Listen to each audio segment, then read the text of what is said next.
Now then, you join me on a special video. Today is my 40th, so I thought I'd come up, give you a little update, show you where we're at. But if you remember in the last video, I left you where I give you a few glimpses of the paintwork. We've now got the main bit of the tractor done, the chassis side of it, if you will. We've got a new nose cone come. We're waiting on some new fenders, mudguards to come. They should be here this week. And we've been working on the bonnet as well, a little bit of filler work, a little bit of welding on there. We've done that now. We're just making it fit because this has been made for, I think it was for a 6-pot Major. This bonnet I got with the tractor. We've had to modify it slightly, but it does have the Fordson style hook catches. So I'm just making brackets where I can make the bonnet actually lock down. So it's like the original style was with the handles, and we'll get them and have them fitted. But yeah, I just thought a little bit of a catch up, tell you what I've been on with. And here she is. Let's get some paint on her.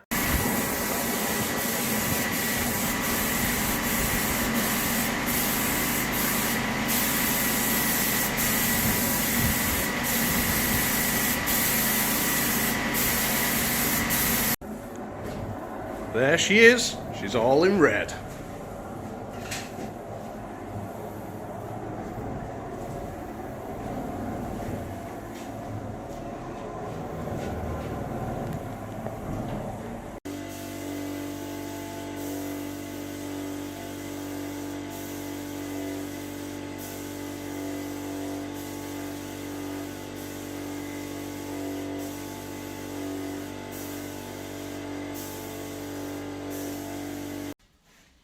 There she is, all in a white undercoat. Give that a few days now to harden off. Now I haven't gone for Empire Blue and Howard Orange.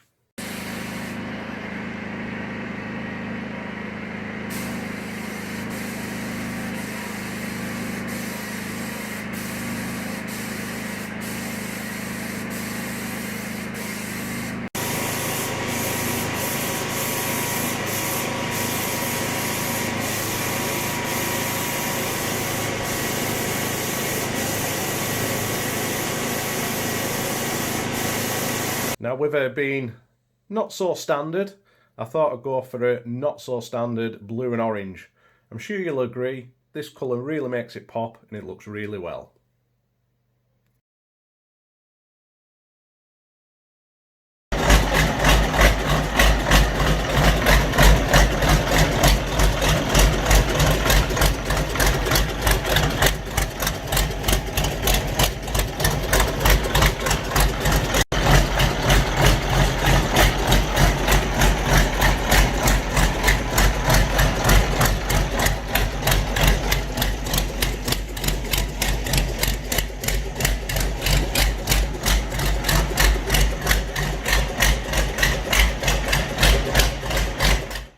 When it comes to the painting, I'm no painting expert and I don't have a fancy spray booth. It was just painted in this building we're in now. I have a real cheap 25 litre compressor, just run off the generator, and I think that was about £25 for the spray gun as well. So it's not expensive kit, there was no fancy filters. I just poured the paint in, brand new out the tin, thinned it down a little bit, sprayed it on a test piece of metal till I was happy, and that's how I continued. So you really can have a go and do this yourself. You don't have to spend thousands of pounds sending it to a spray booth. Yeah, the tractor, it won't look $1 million, but it'll look tidy and it'll be a tractor we won't be scared of actually using as well. We won't be putting bits of pipe lagging over the pedals to stand on it. We'll be using this tractor. That's the idea behind it. It looks tidy and all the work will have been done by myself. It's not, I've bought a tractor, I pay a mechanic to fix it, I pay a fabricator to make the parts and weld them up, and I pay somebody to spray it. All the work is done from myself, and that's the idea of these projects. We've changed the oil and filters, and it didn't actually have any filters in the engine. Really bad.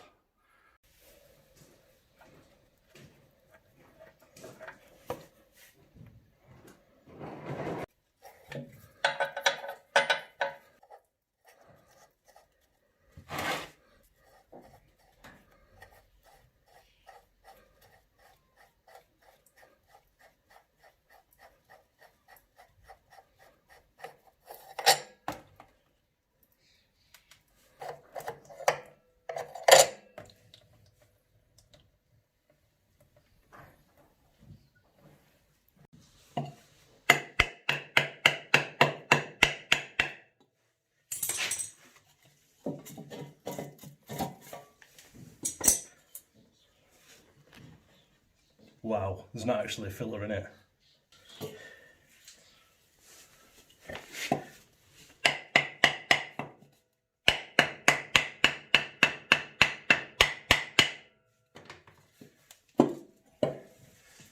No way, there's not even a filter in it. Crazy. Nothing. Got a new filter. There's the man number. And for anybody who's got the Perkins V8, the 540 or the 510, it's the same filters. Only the good stuff for this old girl.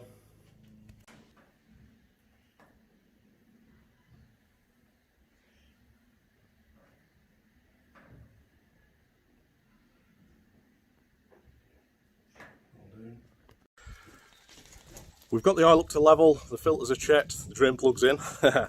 Won't be the first time. So we're going to run the engine up, then we'll check once the filters have filled up with oil, we'll check the oil level and we'll top it off from there.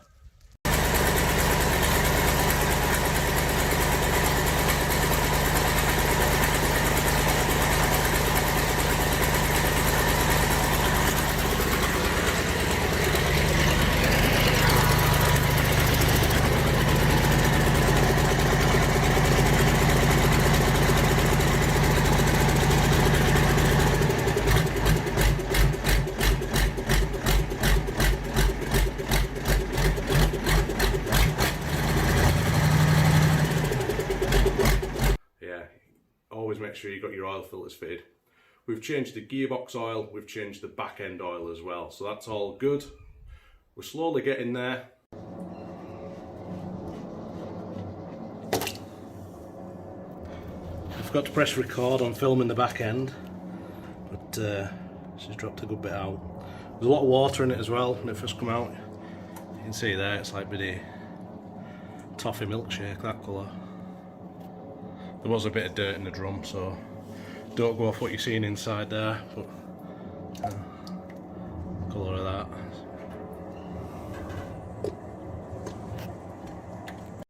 Now what I've done, I've put the drain plug back in the gearbox side and I'm going to run some oil through and see if it comes out the back end. That way I'll know how bad the seal leaks in between the gearbox and the back end. If we hear oil running out the back end in a second where the drain plug's still out, we know it's passing quite a bit. These old Majors, they do leak through at the back end unless you replace the seals. It's a case of every few months just transfer a bit of oil from the back end into the gearbox. And normally you do that by having a tipper pipe fitted and you just run that into this gearbox inlet here. So not hearing any oil trickling through into the back end. So I'm going to put the drain plug back in there and continue to fill the oil up. Alright, that's the oil filled up in the gearbox. That's took about 5 gallons. And this is where you fill it up to. There's a reading on here. You can just see there, you've got your full and low level. So it doesn't take a lot to put into low, so you've got to keep an eye on that. And when you're filling up the back end, it's just in here. It might seem obvious to some, but if you don't know, you don't know. That's the fill point. And it's also the return if you have any implements while using hydraulic oil. Once you've filled the back end up, you've got your dipstick here. So for the back end oil, you're checking it here. For the gearbox oil, you're checking it here. Just undoing that cap. When you drain it, there's 2 drains underneath. One for the gearbox and one for the back end. That's enough waffle from me. I'm going to leave you guys here. Please remember to like and subscribe if you haven't already done that. It really is appreciated and it does support the channel. I'm going to crack on and get this done because I've still got that deadline of the Cumbria steam gathering, which is the last weekend in July. If you go in, come and find us, give us a shout and have a look at the tractor. Thanks a lot.